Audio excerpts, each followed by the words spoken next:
এ যুবকেরা, আল্লাহ তাআলা এই দুনিয়ার ভিতরে আমার আপনার নবীকে কতটা সম্মান করেছিলেন। আল্লাহ তাআলা এই দুনিয়ার ভিতরে তোমার আমার নবীকে কতটা দামি বানিয়েছিলেন।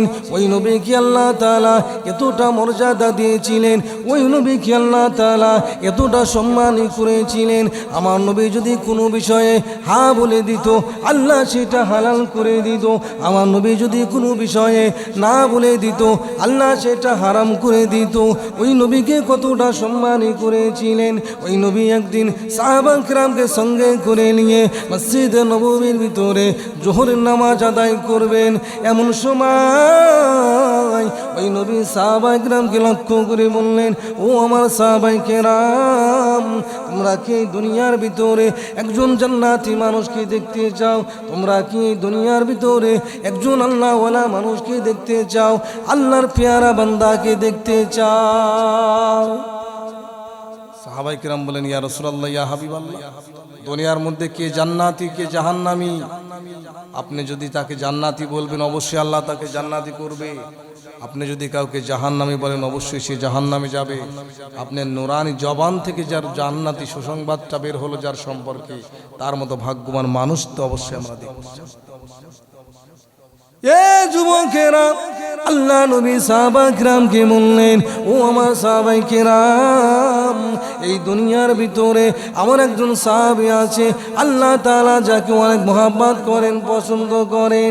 ওই সাহাবীটা কিছুক্ষণের মধ্যে তোমাদের ভিতরে আগমন করবে। তোমরা কি ওই সাহাবীকে দেখতে চাও?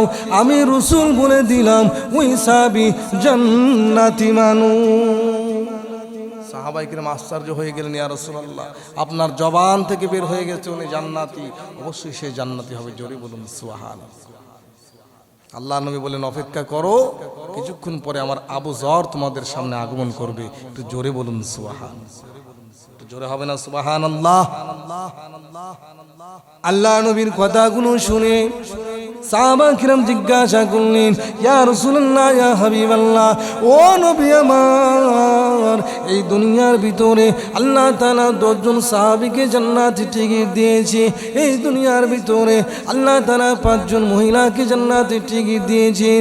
ও নবী আমার, আপনি আবু যরের কথা বললেন, আবু যরকে আল্লাহ তাআলা দুনিয়াতে জান্নাতে টিকিট দেন নাই। আমার নবীজি বলে দিলেন, ও আমার সাহাবীরা, তোমরা শুনে রেখে দাও, জেনে রেখে দাও, আমাকে আল্লাহ তাআলা এত বড় ক্ষমতা দান করেছে, আমাকে আল্লাহ তাআলা এতটা মর্যাদা দান করেছে, আমি যেই বান্দার দিকে তাকিয়ে বলবো ওই বান্দাটা জান্নাতি, আল্লাহ তাকে জান্নাতি করে নিবে। আমি রাসূলুল্লাহ যে বান্দার দিকে তাকিয়ে, আমার যে উম্মতের দিকে তাকিয়ে আমি বলবো ওই উম্মতটা জাহান্নামে যাবে, আমার আল্লাহ তাকে জাহান্নামী করে দিবে। আমার আল্লাহ তাআলা আমাকে এতটা সম্মান করেছে।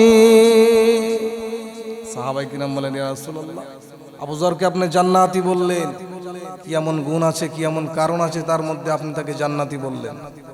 রাসূলুল্লাহ বললেন, আবু যরের মধ্যে এমন একটা গুণ আছে, এটা অনেকের মধ্যে নাই। জোরে বলুন সুবহানাল্লাহ। কি এমন গুণ ছিল যে নবীজি তাকে জান্নাতি বলে ঘোষণা দিলেন, সাহাবায়ে কিরামের মাঝে তাকে জান্নাতি বলে দিলেন? জোরে বলুন সুবহানাল্লাহ।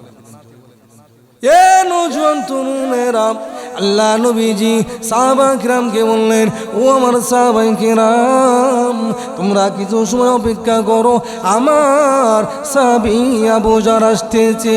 এমন সময় হযরত আবু যর গিফারী রাদিয়াল্লাহু তাআলা আনহু রাসূলের সামনে আগমন করলেন, মসজিদের ভিতরে প্রবেশ করলেন। সাহাবা কিরাম সকলে মিলে তার দিকে তাকিয়ে রইলেন। কিছুক্ষণ পরে নামাজ শুরু হয়ে গেল। নামাজ শেষ করার পরে সাহাবা কিরাম নবীকে জিজ্ঞাসা করলেন, ইয়া রাসূলুল্লাহ, ইয়া হাবিবাল্লাহ, ও নবী আমার, আপনি কি এমন কারণে হযরত আবু যরকে আপনি জান্নাতি বলেছেন? আমাদেরকে একটু শোনায় দেন, শোনায় দেন।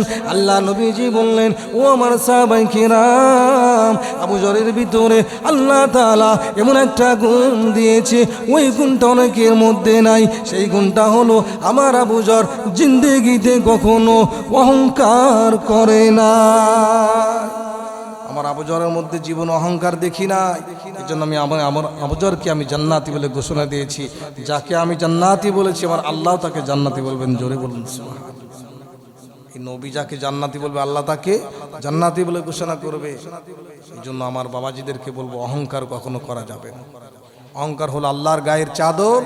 আল্লাহ বলছেন চাদর ধরে কেউ টানাটানি করলে আমি আল্লাহ তার বিরুদ্ধে আল্লাহ তার বিরুদ্ধে রেগে যাব, আমি আল্লাহ তাকে জাহান্নামে নিক্ষেপ। অহংকার করা যাবে। নবীজি জানিয়ে দিলেন ইন্নাল হাসাদে আকুলুল হাসানাত কামা তাকুলুন নারুল হাতাব। আল্লাহ নবীজি জানিয়ে দিলেন, সাহাবা কিরামকে লক্ষ্য করে বললেন, তোমরা যত নামাজ পড়ো না কেন, তোমরা যত রোজা রাখো না কেন, তোমরা যত নেক আমল করো না কেন, তোমরা যদি অহংকার করো আল্লাহ তাআলা তোমাদেরকে জাহান্নামে নিক্ষেপ করে দিবে, তোমাদের আমলগুলোকে আল্লাহ তাআলা নষ্ট করে দিবে। আমার নবী উদাহরণ দিয়ে জানিয়ে দিলেন, ও আমার সাহাবীরা তোমরা শুনে রেখে দাও, জেনে রেখে দাও, আল্লাহ তাআলা অহংকার মানুষদেরকে কেমন ভাবে নষ্ট করে দেয়, আল্লাহ অহংকারের আমলদেরকে কেমন ভাবে বিনষ্ট করে দেয়। শুকনো লাকড়িগুলোকে যদি একসঙ্গে রাখা হয় আর এই লাকড়িগুলোকে যদি আগুন দিয়ে জ্বালিয়ে দেওয়া হয়, লাকড়ি যেমন আগুন জ্বালিয়ে পুড়ে শেষ করে দিবে, কোনো মানুষ যদি হিংসা করে অহংকার করে আল্লাহ তাআলা ওই ব্যক্তির আমলগুলোকে ওইভাবে জ্বালিয়ে দিবে। আল্লাহ তাআলা যেন আমাদেরকে অহংকার থেকে বিরত রাখেন। অহংকার করলে আমার কোনো ঈমান কবুল হবে না, আমার কোনো আমল কবুল হবে না। আল্লাহ তাআলা আমাদের সবাইকে অহংকার থেকে বিরত রাখুন। জোরে বলুন সুবহানাল্লাহ।